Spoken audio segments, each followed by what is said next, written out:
नमस्कार। YouTube के इस चैनल में आपका स्वागत है और आपसे निवेदन है कि चैनल को सब्सक्राइब कर दें।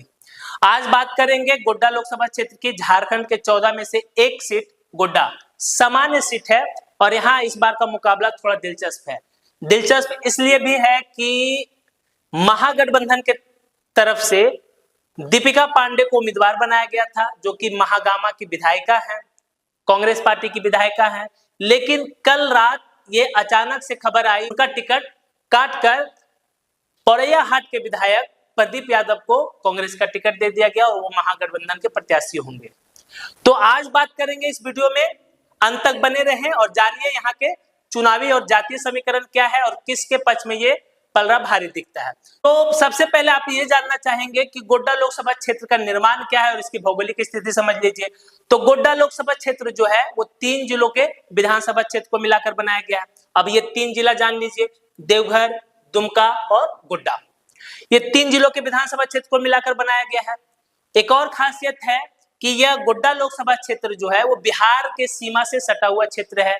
खास करके बिहार के मिथिलांचल एरिया से इसका अच्छा नाता है। यहाँ पे मैथिली ब्राह्मण की वोटरों की संख्या अच्छी खासी है। तो इस बार का जो मुकाबला है, महागठबंधन का प्रत्याशी क्यों बदला गया, तो इसके पीछे का कारण भी जान लीजिए। कारण साफ है कि पहले यह टिकट दिया गया दीपिका पांडे को, ब्राह्मण समाज से आती है।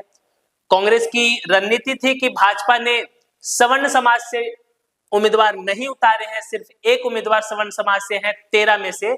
तो कांग्रेस इस रणनीति के तहत दीपिका पांडे को टिकट दी कि हो सकता है दीपिका पांडे को टिकट दिया जाए तो ब्राह्मण वोटों में सेंधमारी हो सके और वो कांग्रेस के पक्ष में आ सके। बाकी जो परंपरागत वोट है दोनों गठबंधन के, वो तो होंगे ही। अगर ये प्लस माइनस हो जाता है तो जीत की राह आसान हो जाती है। फिलहाल जो ताजा अपडेट है उसके अनुसार गोड्डा लोकसभा क्षेत्र में एक तरफ से होंगे प्रदीप यादव, पौड़ैया हाट के विधायक, तो दूसरी तरफ होंगे 3 बार के सांसद निशिकांत दुबे। अब लड़ाई दिलचस्प हो गया। पहले समझिए यहाँ चुनाव जो है वो 1 जून को होना है, तो अभी काफी समय है। और आपकी जो दिलचस्पी है वो ये है कि यहाँ के जो समीकरण है वो क्या है। वीडियो को लास्ट तक देखिए और अपनी प्रतिक्रिया कमेंट बॉक्स में जरूर दीजिए। जरमुंडी से बादल पत्रलेख कांग्रेस के विधायक हैं, मधुपुर से हफीजुल हसन झामुमो के हैं, देवघर से नारायण दास बीजेपी के विधायक हैं, पौड़ैया हाट से प्रदीप यादव कांग्रेस के विधायक हैं, गोड्डा से अमित कुमार मंडल बीजेपी के विधायक है और महागामा से दीपिका पांडे कांग्रेस के विधायक है। तो यहाँ पर देखा जाए तो कांग्रेस का अच्छा खासा दबदबा है। 3 विधायक कांग्रेस के हैं, 1 विधायक झामुमो के हैं और 2 विधायक बीजेपी के हैं। तो गठबंधन के तौर पर यहाँ महागठबंधन का पलड़ा भारी है, लेकिन लोकसभा चुनाव में यहाँ पलड़ा हमेशा बीजेपी का भारी रहता है, इंडिया गठबंधन का। तो क्या कारण है उसको समझते हैं। तो उसको समझने के लिए आपको समझना होगा यहाँ के वोटरों का समीकरण। बीजेपी लोकसभा चुनाव में यहाँ क्यों भारी होती है, उसको समझने के लिए आप यहाँ के वोटरों का समीकरण समझिए। कुल मतदाता 15 लाख के आसपास है गोड्डा लोकसभा क्षेत्र में। उसमें से सबसे ज्यादा मतदाता है मुस्लिम समाज से। मुस्लिम समाज से यहाँ 3 लाख मतदाता मुस्लिम समाज से आते हैं। उसके बाद 2.5 से 3 लाख मतदाता यादव समाज से आते हैं। उसके बाद 2 लाख ब्राह्मण समाज से आते हैं, 3 लाख वैश्य समाज से आते हैं, 1 लाख में अन्य सवर्ण जातियां जिसमें ब्राह्मण के अलावा राजपूत, भूमिहार, कायस्थ है, उनकी वोटरों की संख्या भी 1 लाख के आसपास है। उसके साथ साथ यहाँ आदिवासी वोटरों की संख्या भी लगभग 1.5 लाख के आसपास है। अन्य जो है पंचकौनिया, जो अति पिछड़ी जातियां हैं, उनकी भी आबादी अच्छी खासी है। तो अब समीकरण समझिए कि बीजेपी के पक्ष में क्या समीकरण है जो यहाँ से लगातार चुनाव जीतते आ रही है। तो सिंपल सी बात है, निशिकांत दुबे को ब्राह्मण समाज का पूरा समर्थन मिलता है। हालांकि ब्राह्मण समाज में भी यहाँ 2 गुट है। पहला गुट है मैथिली ब्राह्मण और दूसरा है कनौजिया ब्राह्मण। तो ये दोनों एक दूसरे को अलग भी मानते हैं, कभी कभी एक दूसरे को कंपटीशन भी देते आए हैं। तो ये जब वोट अगर इस ब्राह्मण वोटों में बिखराव होता है तो फिर महागठबंधन को फायदा होता है। इसी के तहत कांग्रेस ने यहाँ दीपिका पांडे को उम्मीदवार बनाया था, लेकिन भारी विरोध के कारण उम्मीदवारी कैंसिल करके प्रदीप यादव को उम्मीदवार बनाया गया। अब क्या होगा 2024 में, उसको समझ लीजिए।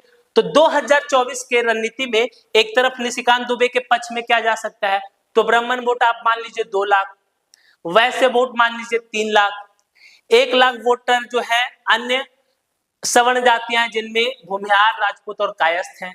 तो टोटल आप देखिएगा तो 6 लाख का एक मुश्त वोटर निशिकांत दुबे के पक्ष में खड़ा होता दिख रहा है। उसके साथ साथ अति पिछड़ी जातियां के जो वोट हैं, जिसको राजनीतिक रूप में पंचपौनिया कहा जाता है, तो उसकी भी अच्छी खासी आबादी है, तो उनमें भी कुछ वोट उनको मिलता है। अब बात करिए कि जो दूसरे तरफ है महागठबंधन। देखिए महागठबंधन के पक्ष में गणित और गणित देखा जाए तो ज्यादा तगड़ा है, लेकिन यहाँ होता क्या है, यहाँ के दावेदार अधिक है। यहाँ के दावेदार है फुरकान अंसारी, मुस्लिम समाज से आते हैं, उनका टिकट काटा गया है। पार्टियां, कांग्रेस पार्टी फुरकान अंसारी को टिकट इसलिए भी नहीं दी क्योंकि इस डर से भी नहीं दी कि हो सकता है फुरकान अंसारी को टिकट मिले तो धार्मिक ध्रुवीकरण हो जाए, और वोटों के धार्मिक ध्रुवीकरण में हमेशा फायदा बीजेपी को होता है। तो इस वजह से क्या हुआ, फुरकान अंसारी को टिकट काटा गया है। नैतिक तौर पे देखा जाए तो इनका भी एक बहुत अच्छा खासा हक है कि इनको टिकट दिया जाना चाहिए था। लेकिन अब क्या पक्ष है, महागठबंधन के पक्ष में क्या जा सकता है और जीत की गणित कहां से निकल सकती है उसको समझिए। तो सबसे पहले समझ लीजिए कि महागठबंधन के पक्ष में सबसे पहले 3 लाख अब मुस्लिम मतदाता को रखिए, 2.5 से 3 लाख यादव मतदाता है, तो ये आपका टोटल 6 लाख हो गया। उसके साथ 1.5 लाख आपका आदिवासी मतदाता है, तो 7.5 लाख हो गया।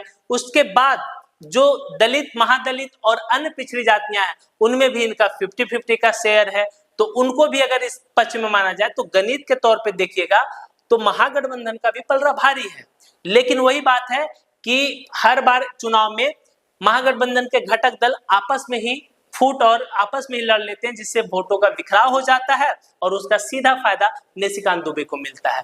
तो इस बार अगर महागठबंधन एकजुट रहा तो निशिकांत दुबे जी का राह मुश्किल होने वाली है। आपको क्या लगता है, अपनी प्रतिक्रिया कमेंट बॉक्स में जरूर दें और चैनल को सपोर्ट करते रहें।